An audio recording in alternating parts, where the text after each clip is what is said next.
Hello दोस्तों, हम आपके बीच आए हैं क्वेश्चन आंसर लेकर झारखंड के प्रतीक काल का।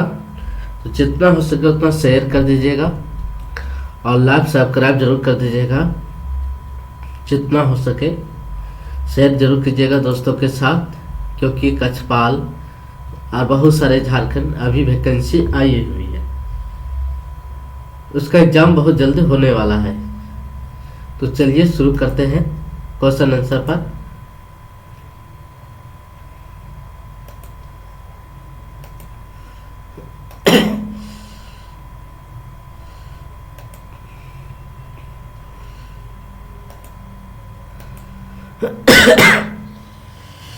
तो पहला है, पूरा पाषाण काल का झारखंड काल कब से माना जाता है? इसका सही उत्तर है 24 लाख ईसा पूर्व से 10,000 ईसा पूर्व माना जाता है। उत्तर बी।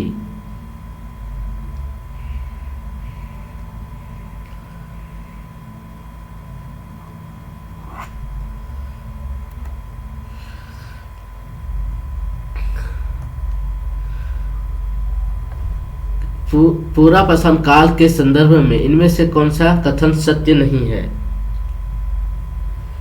इस काल के लोग आग का उपयोग करना जानते थे। इस काल के लोग शिकारी तथा खाद्य संग्रह करते थे। इसी काल के लोगों को कृषि का ज्ञान नहीं था। इसी काल के पशुपालक का प्रारंभ नहीं हुआ था। इस काल में आग की जानकारी हो चुकी थी मगर उपयोग नहीं करते थे। इसका सही उत्तर ई होगा।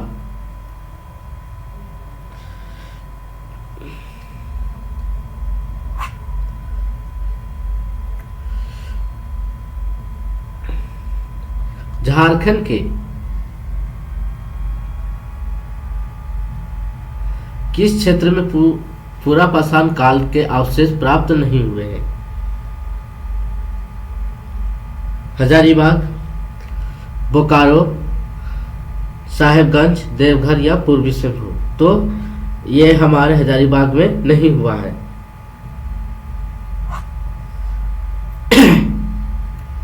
फिर झारखंड के किस क्षेत्र से पूरा पाषाण कालीन मानव द्वारा निर्मित पत्थर के औजार मिले हैं? तो कहाँ मिले हैं? तो बालूगार में मिले हैं।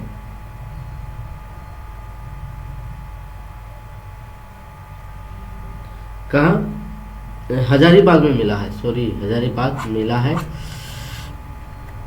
हजारीबाग जिले के किनपुरा तात्विक स्थल में 1991 से कराए हुए उल्लेखन में पूरा पाषाण कालीन चित्रांकन के प्रमाण प्राप्त नहीं हुए हैं।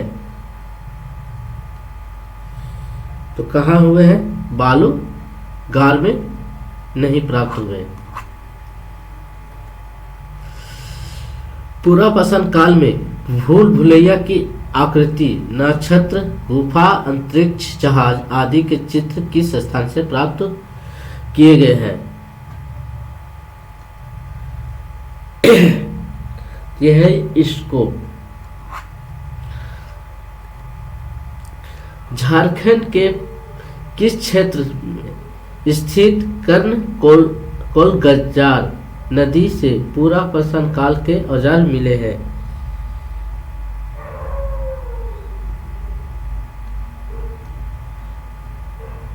तो कहाँ है? देवघर में।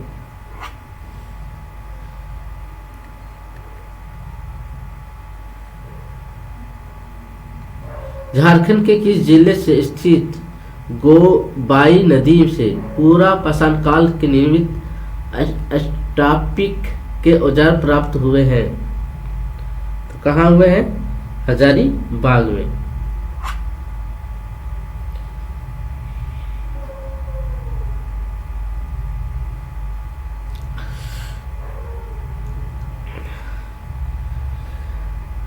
मध्य पाषाण काल का कालखंड कब से कब माना जाता है? तो कब से कब माना जाता है? 1000 ईसा पूर्व से 4000 ईसा पूर्व ले।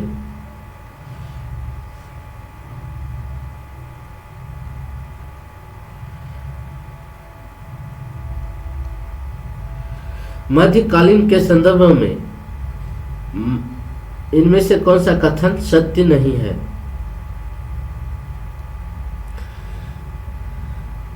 तो इस काल में पशुपालन की शुरुआत नहीं हुई थी। उत्तर बी।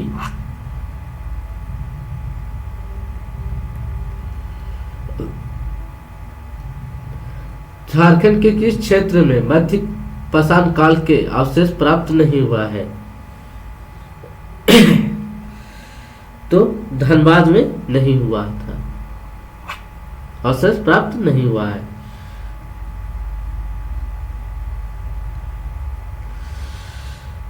नव पाषाण काल का कालखंड कब से कब माना जाता है?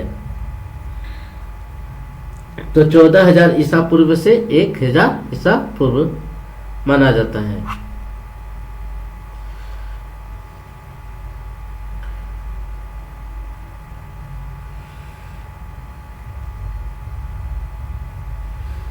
नवपाषाण काल के संदर्भ में इनमें से कौन सा सत्य नहीं है? तो इस काल में कृषि शुरुआत नहीं हुआ था।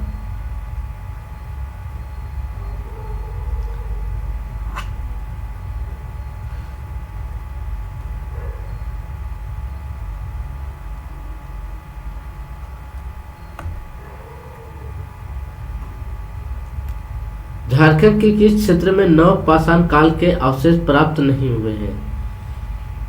तो कहाँ है? पूर्वी सिंहभूम में प्राप्त नहीं हुआ है।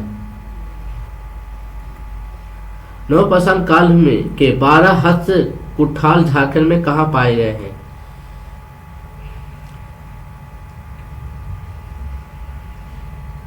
कहाँ पाए गए हैं? तो सिंहभूम प्रदेश में।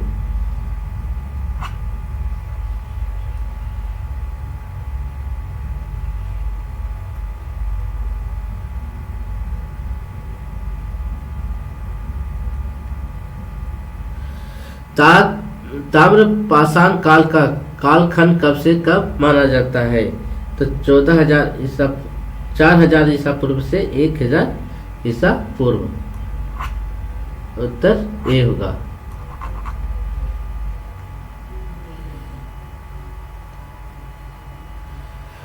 झारखंड का कौन सा क्षेत्र ताम्र पाषाण काल का केंद्र बिंदु था? कौन था? सिंहभूम थे।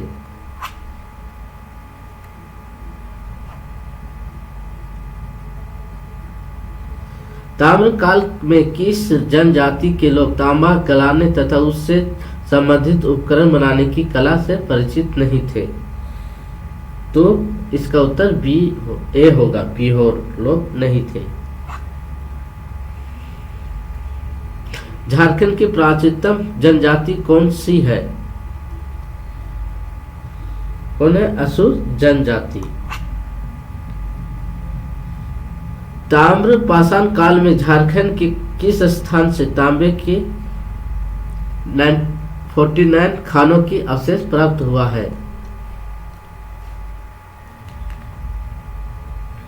तो हजारीबाग के बहरा गंडा से। कांस्य युग में छोटा नागपुर क्षेत्र के किस जनजाति को कांस्य युग औजार का प्रारंभिक कर्ता माना जाता है? तो यह है असुर और बजरिया। लोह युग में लोह से औजार बनाने की कला प्रारंभ करता किस जनजाति को कहा जाता है? तो असुर और बहरिया को ही कहा जाता है। इनमें से कौन सा कला हड़प्पा काल और हड़प्पा काल के पश्चात तीनों से संबंधित है?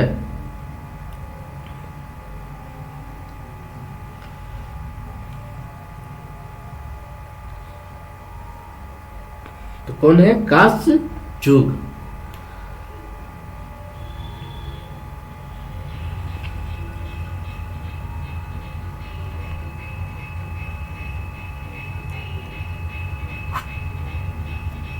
किस जनजाति के ऐसे माना जाता है कि इस जनजाति ने कैमूर के पहाड़ियों से होकर छोटा नागपुर प्रवेश किया है।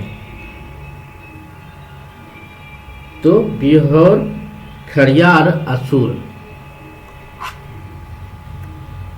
झारखंड में कौन सा जनजाति राजमहल तथा पलामू नामक दो शाखाओं में बसे थे? तो चोर। 1000 ईसा पूर्व इनमें से किस जनजाति को छोड़कर झारखंड के सभी जनजाति छोटा नागपुर क्षेत्र में बस चुके थे? तो चेर, खरवार और संस्थाल।